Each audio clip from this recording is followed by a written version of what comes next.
after I have been through my top 5 lead generation activities, I'm going to share the secret and the one thing that I changed in 2023 to actually get inbound leads, because I know that's what everybody wants. And I only changed one thing and it was really, really simple and fun. So I'm going to share that with you later. But first, let's make tea. I'm going to show you today's mug. So, funny story about this mug. Someone in my corporate job decided to use my mug one day, and I had to go find them. I had to literally look through over 100 desks to find who had my mug, and I made them go and change the mug and tip it out and give me my mug back. I'm very attached to it. This is my best mate mug because my best mate Becky bought it for me. But anyway, let's get into the video, shall we? So at number 5, we have Facebook. Now, I personally don't like Facebook for lead generation. However, it does work, especially if you're in groups and you can post a really good lead magnet to different groups, then you will find that you get leads. I have never personally got more than a few leads from Facebook. However, I don't actually use a strategy on there. So like with anything, you have to have a solid strategy. And because I've never kind of done Facebook, I've recruited a business mentor in my program to teach people Facebook. So she built a whole business on Facebook. I think she used ads, community building. So she's a really big advocate of creating Facebook communities. Facebook is not dead, it's just not my personal preference, and I find the platform a little bit harder to work. It also depends on what your demographic is for your business. So I'm not a big advocate of Facebook, that's why it's number 5.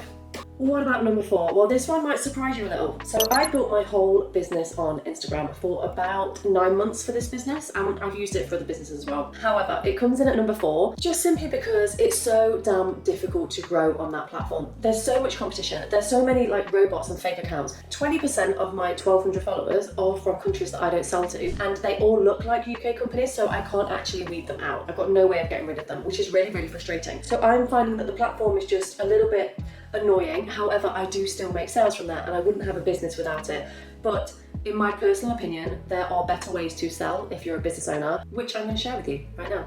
Number 3 is LinkedIn. Now, I am on LinkedIn a lot. I post every single day. I've got about 6,000 followers now, and I've gained all of those in the last 6 months. So I had about 1,500 in May. So growth has been really quick, and I haven't really done a lot on the platform. So the thing with that platform is it's so easy to grow, and this is linked to the secret I'm going to give you at the end, but it's so easy to grow, and it's also just really easy to use. You only need to post once a day to reach quite a lot of people. The most interesting thing about LinkedIn though, you don't tend to get as many nightmare clients through LinkedIn. They're more professional, their budgets are higher, they buy quicker, they kind of know what they want, there's more opportunities. So I have been asked to speak in Paris, I've been asked to speak at universities, I've been asked to speak in other people's groups and had lots of different opportunities. So LinkedIn doesn't just generate leads, it also provides opportunities because it is more of a business platform. Now, I know what you're thinking, lots of people are scared to get on LinkedIn. So if you're scared to be on LinkedIn, or you're on LinkedIn and you are not getting any results, then I want you to watch this video here, because I break down what I would do if I was starting from scratch on a platform. So that'll be really, really helpful for you. So even though I love LinkedIn, it does unfortunately come in at number 3,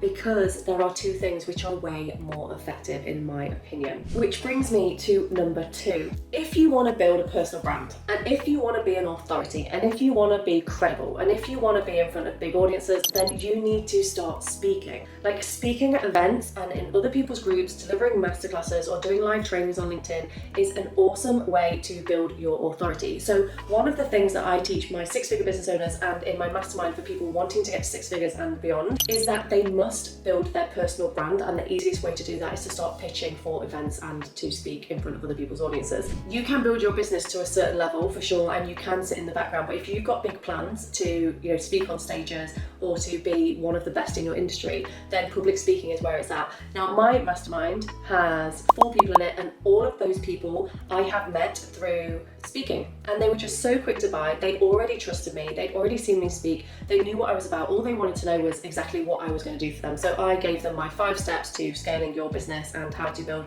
you know, more credibility, more authority, how to put your marketing in place, what business model you should use, how to overcome problems, how to outsource, the mindset, all of it. So all they needed to know was exactly what I was going to cover. They already trusted me because they had seen me speak. So is it any wonder that in the first month of my mastermind, I've started with 4 people, even though I've not really done a sales push on it. I highly, highly recommend that if you are not currently booked to speak anywhere, then you start pitching. Start getting in touch with people on social media platforms, ask if they've got a group, ask if they are interested in you delivering a masterclass, tell them what you're an expert in, send them something, like send them testimonials, send them videos of you speaking, and let them know exactly how you can help them and how you can nurture their own audience. Or if you're really starting from scratch, then just collaborate with people on LinkedIn, go live with them and just get used to kind of that speaking in public. And I know it's really nerve-wracking, but if you can do that, then people will have a lot of respect for you and they will warm up really, really quick, and then your conversion time goes down as well, which we all love. So what is number one? We've had Facebook, we've had Instagram, we've had LinkedIn, we've had speaking. So what is number one? Well, I am a big believer in traditional marketing because businesses have been built for a seriously long time just on word of mouth and really basic advertising actually.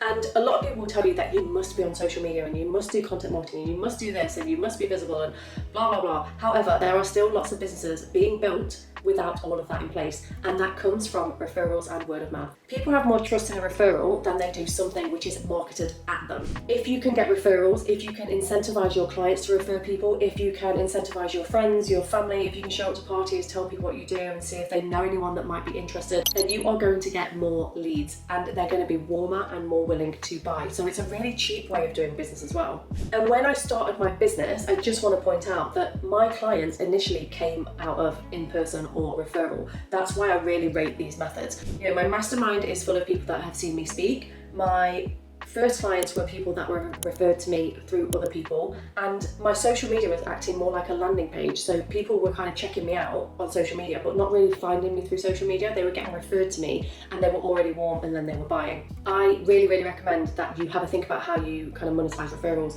and how you speak, and then get on LinkedIn as well. So those three things, you can build your business just by doing that. But what about the secret to getting inbound leads really, really easily? The one thing that I did differently and the one thing that I changed in 2023 was storytelling. And as soon as my clients get into my group, I teach them how to do this. So I really encourage authenticity. I encourage visibility of their kind of what they're going through, being vulnerable. And it's not that you have to share everything about your life. You can keep things back, but it's about sharing just enough so that people feel like they know you, they like you, and so that you can find your people. So in 2023, I started posting some really unusual posts that kind of disrupted like the scroll on LinkedIn. And I'll put an example on the screen. So the man fixer, this was all about how my mum calls me the man fixer because I used to date and then I would develop a man and he'd have a better job and more money and then I would release him into the world to meet his wife.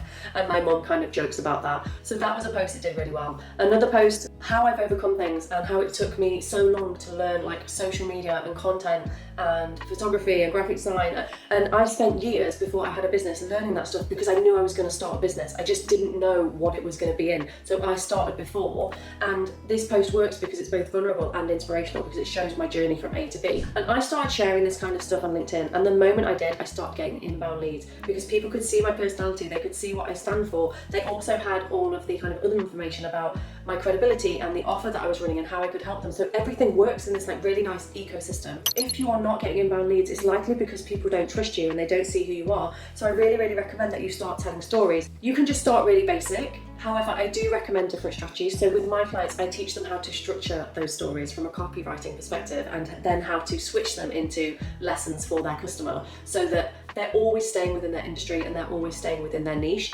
but they're adding that personality as well. If you are watching this video, I'm going to assume that you are not getting enough leads in your business, regardless of the size of your business. We experience two things. So when we first start a business, it's difficult to get leads because we're new, but then when we've got bigger business, it can be difficult to get leads because we're either too busy or we're changing products or we're trying to talk to like multiple avatars. So whatever your lead generation problem is, this is what I want you to know. It is easily fixable when you know how. So all I want you to do is to book a call with me. There's a link in the comments and I can look at your business. I can look at the way that you're generating leads or not, and I can help you understand how to leverage lead generation in a different way so that you can make more money in your business. And the benefit of this is the call is completely free. So let's recap. My top 5 lead generation activities are Facebook, Instagram, LinkedIn, speaking in some form, and referrals. In that order. That is 100% what I recommend. You have to leverage storytelling. You have to have your offer nailed. You have to have your messaging nailed. You have to have your market research done. The product has to be in demand. So there's lots of other pre-work that comes before your lead generation. So if you're not getting leads, then it might be that we need to kind of diagnose a different problem, fix that first, and then the leads will come. What I experience with my clients is that when they have learned lead generation, they have this whole different list of business problems to solve, which are way more meaty and way more meaningful. Lead generation is one piece of the puzzle, and it's the first thing that we should learn in our business so that we can get to the next level and so that we can have the multiple 6-figure businesses, right? I hope that was helpful. That's a wrap.